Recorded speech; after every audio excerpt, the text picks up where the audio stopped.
আপনি এখন যা দেখছেন, যা অনুভব করছেন, আপনার চারপাশের এই মানুষগুলো, আপনার হাতে থাকা ফোন, আপনার কেরিয়ার, এমনকি আপনার শরীরের এই অস্তিত্ব, যদি বলি এর সবটাই একটা মিথ্যে, একটা বিশাল বড় ইলিউশন বা ভ্রম। হয়তো আপনি ভাবছেন এটা কোনো সায়েন্স ফিকশন মুভি বা ম্যাট্রিক্স সিনেমার প্লট, কিন্তু আজ থেকে প্রায় 1000 বছরেরও বেশি সময় আগে ভারতের এক তরুণ সন্ন্যাসী হিমালয়ের গুহা থেকে মহাবিশ্বের এমন এক রহস্য উন্মোচন করেছিলেন, যা শুনলে বর্তমানের সেরা বিজ্ঞানীদেরও মাথা ঘুরে যাবে। তিনি ছিলেন আদি শঙ্করাচার্য, আর তাঁর সেই রহস্যময় দর্শনের নাম হল মায়া। আজকের বুক বাইট বাংলার এই ভিডিওতে আমরা কোনো সাধারণ গল্প শুনব না, বরং আমরা প্রবেশ করব মহাবিশ্বের সবচেয়ে গভীরতম সত্যে।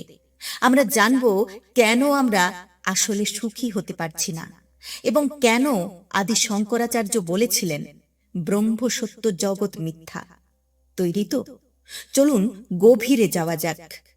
আদি শঙ্করাচার্যের দর্শনে মায়া মানে কোনো জাদুকরি খেলা নয়। মায়া হলো এক অদ্ভুত আবরণ, যা সত্যকে ঢেকে রাখে। শঙ্করাচার্য মায়াকে ব্যাখ্যা করার জন্য একটি অমর উদাহরণ দিয়েছিলেন, রজ্জু সর্পভ্রান্তি, দড়ি আর সাপের উদাহরণ। কল্পনা করুন, সন্ধ্যার আবছা অন্ধকারে আপনি রাস্তা দিয়ে হাঁটছেন, হঠাৎ দূরে কিছু একটা পড়ে থাকতে দেখলেন। তখন আপনি ওটাকে সাপ মনে করে আঁতকে উঠলেন। আপনার হার্টবিট বেড়ে গেল, কপালে ঘাম জমল, আপনি দৌড় দিলেন। কিন্তু যখন কেউ টর্চ নিয়ে এলো, আপনি দেখলেন ওটা সাপ ছিল না, ওটা ছিল একটা মামুলি দড়ি। এখন প্রশ্ন হলো, সাপটা কোথায় ছিল? সাপটা কি বাস্তবে ছিল? না, সাপটা ছিল আপনার মনে। এখানে সাপটা না থাকলেও তার ভয়টা কিন্তু বাস্তব ছিল। শঙ্করাচার্যের মতে এই জগৎটাই হলো সেই সাপ, আর পরম সত্য বা ব্রহ্ম হলো সেই দড়ি। আমাদের অজ্ঞানতার কারণে আমরা দড়িটাকে সাপ ভেবে ভুল করছি, আর এই ভুলের নামই হলো মায়া। অদ্বৈত বেদান্ত আমাদের বলে এই জগতের সব কিছু পরিবর্তনশীল, আর যা পরিবর্তনশীল তা কখনো চিরন্তন সত্য হতে পারে না। আপনার শরীর একদিন ছোট ছিল, এখন বড় হয়েছে, একদিন বুড়ো হবে। আপনার চিন্তা প্রতিদিন বদলাচ্ছে, আপনার সম্পর্ক আজ আছে কাল নেই। তাহলে প্রশ্ন হলো, এই পরিবর্তনের মাঝে অপরিবর্তনীয় কি? উত্তর হলো আপনার চেতনা। আপনি যে দেখছেন, অনুভব করছেন, সেই সচেতন উপস্থিতিটাই আসল। কিন্তু আমরা কি করি? আমরা নিজেদের পরিচয় বানাই, নাম দিয়ে, কাজ দিয়ে, সম্পর্ক দিয়ে। আমরা বলি, আমি একজন ছাত্র, আমি একজন মা, আমি একজন প্রেমিক। কিন্তু এগুলো সবই অস্থায়ী পরিচয়। আপনি কি জন্মের আগে এই পরিচয়গুলো ছিলেন? না। মৃত্যুর পরে থাকবেন? না। তাহলে এগুলো কি? এগুলো হলো মায়া। আপনি জানেন সবচেয়ে বড় মায়া কোথায় থাকে? আপনার মনে। যখন আপনি কাউকে ভালোবাসেন, ভাবেন ওকে ছাড়া আমি বাঁচতে পারবো না। যখন আপনি প্রচুর টাকা চান, ভাবেন এটা পেলেই আমি সুখী হব। আবার যখন আপনি সম্মান চান, ভাবেন মানুষ আমাকে স্বীকৃতি দিলেই আমি পূর্ণ। কিন্তু বাস্তবতা কি? আপনি যখন একটি লক্ষ্য অর্জন করেন, কিছুদিন ভালো লাগে, তারপর আবার শূন্যতা। এই যে চক্র, চাওয়া পাওয়া আবার না পাওয়া, এটাই মায়ার খেলা। মায়া আপনাকে বিশ্বাস করায় আর একটু পেলেই তুমি সুখী হবে, কিন্তু সেই আর একটু কখনো শেষ হয় না। একবার ভাবুন, গত রাতে আপনি হয়তো একটা স্বপ্ন দেখেছিলেন, যেখানে আপনি কষ্ট পাচ্ছিলেন। স্বপ্নের ভিতরে কি আপনি বুঝতে পেরেছিলেন এটা একটা স্বপ্ন? না, আপনি সেটা বাস্তব ভেবেই অনুভব করেছিলেন। ঠিক তেমনি এই জীবনটাও এক ধরনের দীর্ঘ স্বপ্ন, যেখানে আমরা আটকে আছি যতক্ষণ না আমরা জেগে উঠছি। শঙ্করাচার্য বলেছেন, মায়ার শক্তি অপরিসীম। মায়া দুটি বড় অস্ত্র ব্যবহার করে আমাদের বন্দী করে রাখে। একটি হলো আবরণ শক্তি, অপরটি হলো বিক্ষেপ শক্তি।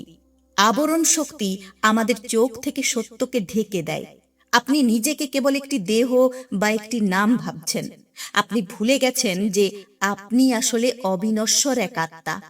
মায়ার এই আবরণ আপনাকে আপনার আসল উৎস থেকে বিচ্ছিন্ন করে রাখে। বিক্ষেপ শক্তি কেবল সত্যকে ঢেকেই শান্ত থাকে না, বরং সেই জায়গায় একটি সম্পূর্ণ নতুন জগৎ বা মিথ্যে ছবি প্রজেক্ট করে।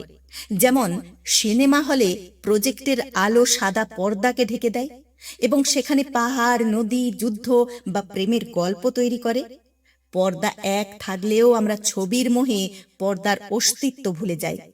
আমরা এই জগতের রং, রূপ, শব্দ আর মানুষের ভিড়ে এতটাই মজে আছি যে এর পেছনের আসল পর্দা বা পরম সত্যকে দেখার সময় আমাদের নেই।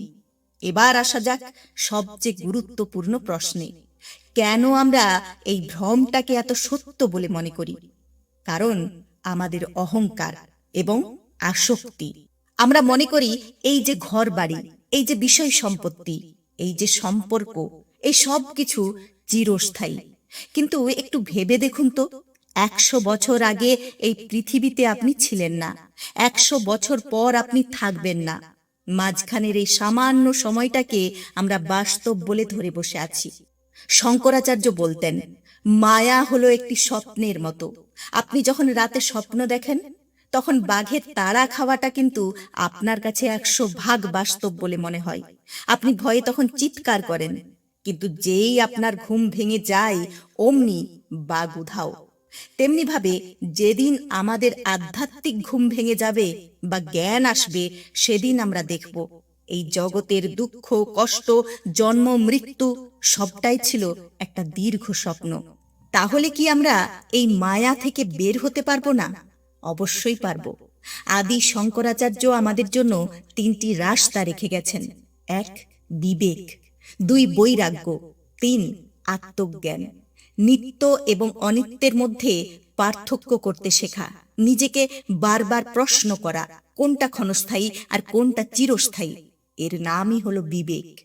বৈরাগ্য মানে জগতের জিনিসের প্রতি আসক্তি কমানো। জিনিস ব্যবহার করুন, কিন্তু তাতে মনটা সঁপে দেবেন না। আত্মজ্ঞান মানে নিজেকে জানা, আমি কে, এই প্রশ্নের উত্তর খোঁজা। যখন আপনি বুঝতে পারবেন আপনি জন্ম মৃত্যুর ঊর্ধ্বে থাকা এক শক্তি, তখনই মায়ার জাদু মন্ত্র ভেঙে চুরমার হয়ে যাবে। আপনি আর সাপের ভয়ে তখন দৌড়বেন না, বরং হাসি মুখে দড়িটাকে চিনে নেবেন। বন্ধুরা, আদি শঙ্করাচার্য আমাদের জগৎ ছেড়ে চলে যেতে বলেননি। তিনি বলেছেন জগৎটাকে সত্য ভেবে তার পেছনে অন্ধের মতো না ছুটে, বরং সত্যের সন্ধান করতে। আজকের আধুনিক বিজ্ঞানও বলছে মহাবিশ্বের 95% হলো ডার্ক ম্যাটার বা ডার্ক এনার্জি, যা আমরা দেখতে পাই না। আমরা যা দেখছি তা সাগরের ওপরের সামান্য ফেনা মাত্র।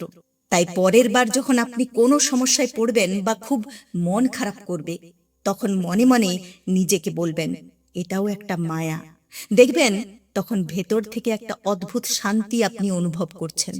আপনার কি মনে হয়, আমাদের এই জীবন কি আসলেই একটা স্বপ্ন, নাকি আমরা কোনো বড় গেমের একটা অংশ? কমেন্টে আপনার মতামত জানান। আর ভিডিওটি ভালো লাগলে শেয়ার করুন তাদের সাথে যারা জীবনের গভীর সত্য খুঁজতে চায়। মনে রাখবেন, সত্য জানার চেয়েও সত্য অনুভব করাটা বড়। দেখা হবে পরের ভিডিওতে। ততক্ষণ ভালো থাকুন, সজাগ থাকুন। নমস্কার।